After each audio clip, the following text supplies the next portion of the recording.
So this week is going to be fun because we are talking 5 tips that are weird and wonderful. Yes, you would not believe some of these. So, and these come not from the world of makeup artists and beauty, but from the world of artists. Our first tip is going to be, of course, as always, wearing the right colors for you. Now, what you won't see on her is makeup, because we wanted to have kind of a pure vision of what color will do without makeup, without any of the accoutrement that you can add, like lipstick and whatever. Just what color will do for your skin, what it will do to lift your face before you even go into the makeup artistry. So if you look at her on the left, you will see that her face in the wrong color looks a little chubbier. Just you get that illusion of kind of a rounder face. On the side where she's actually got her correct color on, you'll see that her face starts to look a little bit more sculpted, a little bit more lifted. Everything tends to look a little more lifted, and that's because the color, the proper color, tends to reflect up. The human eye tends to see it inside the face, and then you see natural looking healthy cheeks. You see some natural color in the lips. You see some natural color in the skin tone, whereas the wrong color makes her look a little sallow, maybe a little ill. I see that sallowness right when she came up on the screen. She immediately looked more yellow in that skin tone. I'm also noticing underneath her chin, when you were talking about, she looked a little bit wider, when you were sculpting. I see that in the chin area especially, and her skin almost looks more taut, like there's a tightness to her. Whereas it drags her down. This wrong color that you're seeing with her face drags her down. Absolutely. And so basically everything we're going to talk about today is more about lift and reflection. Lift and light. Light and lift. And so in this case, we're using color as a way to lift and contour. Now, if you are trying to figure out what is your season, you can go on over to colormebeautiful.com. There's a free color quiz. We're going to ask you your hair color, your eye color, just get some information about you, and then you'll be directed to your season, and you'll get a swatch fan with all of your perfect colors in it. And there's a little shopping boutique where you can see the colors in makeup that are right for you. One of the things we didn't do is put her in right versus wrong makeup, because I think that's cheating a little bit, because what we wanted you to see is just pure natural color on pure natural skin. Our next tip. This is fun. This is fun because you don't hear much about this. I was just about to say this. I'm going to fade into our diagram first, and then we're going to have to go and explain it. Okay. Right? So this particular tip is about making everything on your face look to your eye, or to someone who's looking at you, to their eye, like it is being lifted. Now, there are some things that we do with our makeup that drag our faces down that you may not even realize. When you put on lipstick, for example, if you carry the lipstick to the very outer corner of the upper lip and then do it and stop it on the bottom lip, you're actually turning your lips downward to the eye. So if you simply just stop your lipstick on the inside corner of your upper lip shorter than your bottom lip, suddenly your bottom lip, the sweep of your bottom lip, draws the eye upward and actually lifts that area of the face. And I promise you, it works. And if you have any trouble whatsoever doing this, put your lipstick on as usual, and then use your finger, wipe the outer corners of your upper lip free of lipstick, and see if it doesn't make a dramatic difference. Absolutely. So I want to go over this one more time just to make sure everyone got it. So on this model's left-hand side, her top lip, we almost cut off her lipstick. She didn't draw it fully out to the corners. To the very outer edge. She stopped it just inside, maybe 1/8 of an inch. And on the right side, her top lip, we put her lipstick all the way to the corners, which is dragging her top lip down. So if you look at the lips, if you look on the left side as you're looking at this, your left, you'll see that her lip has an upward sweep. If you look at the right side, you'll see her lip has a downward sweep.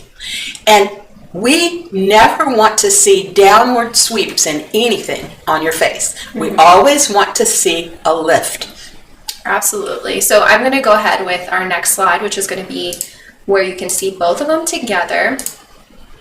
Now, once again, on the left is showing that lift, and on the right, it's going downward, and then you're getting the final model image on the right.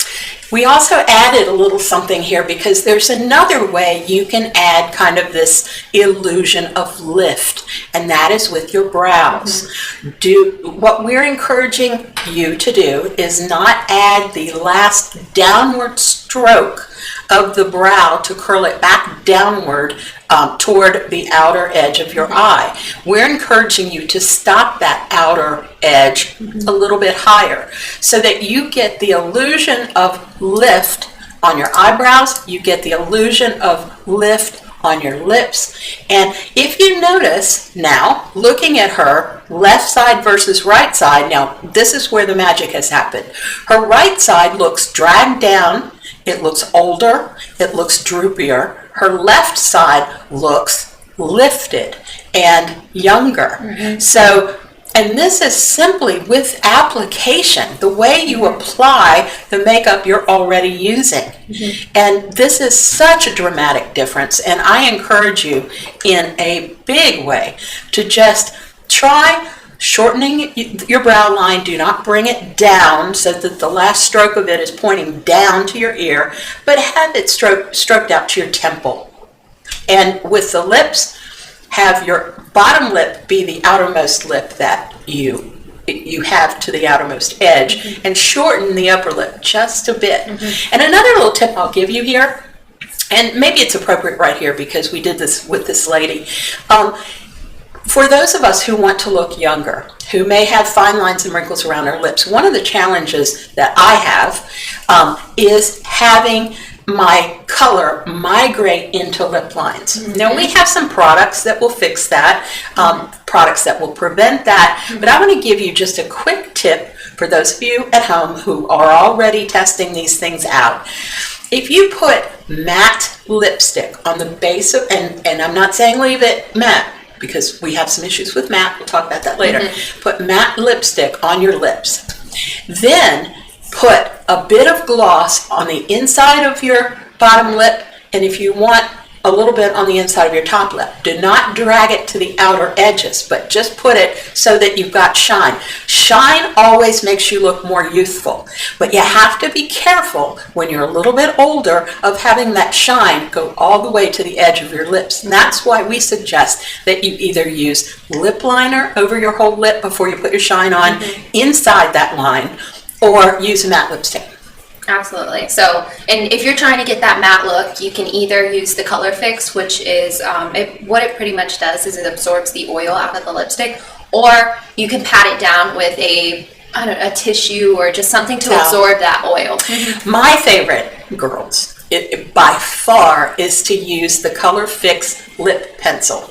I'm sorry, the Color Lock lip pencil, and also the Color Pro lip pencils that are in color, because you can put that over the entire mouth, and that will stay and stay and stay. And then you can simply reapply your gloss on the bottom lip. I do the bottom lip because I end up talking so much that it transfers to my upper lip, and then I got it everywhere, but on the bottom lip, not to the edges, just on the insides, and you will have a much more youthful look. And the Color Lock pencil, the way that works is it's pretty much like a clear wax. It's a resist. If you've ever done batik, doing a wax resist or whatever, this is just like that. It goes on the outer part of your lip, and nothing can crawl past that barrier that you create. Absolutely. And that's a little miracle. So we should put links to all those things. Oh yeah, definitely. Now, we talked about brows a little bit when we were talking about our last model, but we are going to be giving you, this is a crazy tip,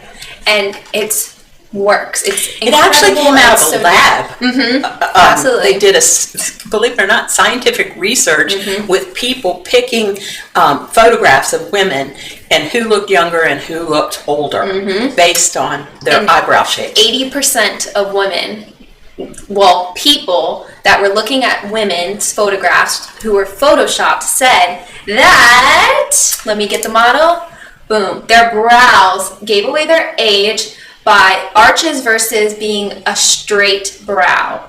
Straightish with a bit of a curve. And remember, a good way to think about it is, does the outer edge of your brow point to your ear or point to your temple? Because you want it to be pointing to your temple, so you want that lift to occur. So the model on the left, well, it's the same model on both sides. On the left, she has her curved brow, which is of course dragging downwards, and it's not as full. But on the right, we filled in her brow and we gave her a smaller arch. So it's upwards, but it's back as well. So it's not dragging And we down. took away that downward line. Right, because what does that do to the eye that's looking at it? It ages you. Exactly. So when you see this woman, your eye is immediately drawn down versus up and out. Person who always looks like she never ages is Natalie Portman. She also has that straight-ish brow.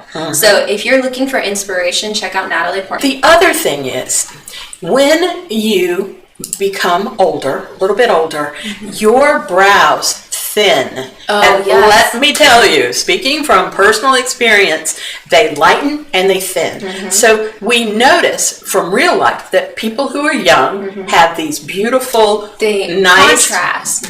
rich, full brows. And those of us who have been through all the plucking stages of the 70s. The 90s where it was just the thin line. Yeah, and all the way through, we've been through that. Our eyebrows are so much thinner anyway. So what you don't want to do is end up plucking more to create that arch. You want to just let your brows be as brow-like as they possibly can be, and then fill in. And get that thick fullness. I mean, granted, you don't want caterpillars. Right. And none of us are ever going to be Brooke Shields. So it needs to be realistic, and it needs to be natural, but we want it up versus dragging you down. Right. So that is our tip about brows. So our next one is about using light. I'm going to fade in our next model. And on the right is her after her luminance, and on the left is she's got on a dewy foundation and a little bit of illuminance powder. Yep. And on the left, we used somebody else's matte. We went matte. We couldn't go any matter. All right. So here she is. Once again, the left, we just matted her out completely. Of course, her fine lines are showing. But also, if you notice, the contours of her face just flatten out. And if you've ever used a matte foundation, you will see the same thing. Your face just kind of loses it looks like somebody has painted your face with latex paint, you know, like a room. Right. So you lose all of your character, you lose all of your shape, your contours, your angles. And it's not a good look for somebody my age for sure, because inevitably you see every crease and line and wrinkle because that matte just jumps in there and says, hey, look at me. Lines in the fine lines and wrinkles became deep lines and noticeable wrinkles, whereas once she had illuminance on and she had her dewy finish foundation, the reflections that you see on her face just completely disguise her fine lines and wrinkles. And we're not saying that this will make them disappear. What it's doing is it's using that light reflecting right off of it, so it diffuses. Last tip pretty much is the same thing, is to keep on glowing, but for your entire body, pretty much. Yes. Because first signs of aging, or how do you tell a woman's age? I guess. Well, how do you tell a woman's age? I look at her hands. I look at her throat. Right here. I don't know if you ever noticed, but with age, people's skin tends to thin, and then it tends to take on a bit of a chalky appearance. Well, we combat that with one of our favorites. I think we've mentioned this 1,000 times. I think every line about it, we whip this baby out because we just want to keep applying it to ourselves during our videos. An excellent treatment quality alpha hydroxy body cream. Now, nothing succeeds like that to make your body look youthful and healthier. So, cheers once again to Wine About It Wednesday. We've already been talking for like a ridiculously Sorry, long we time. overtalk. I We'll know. drink now.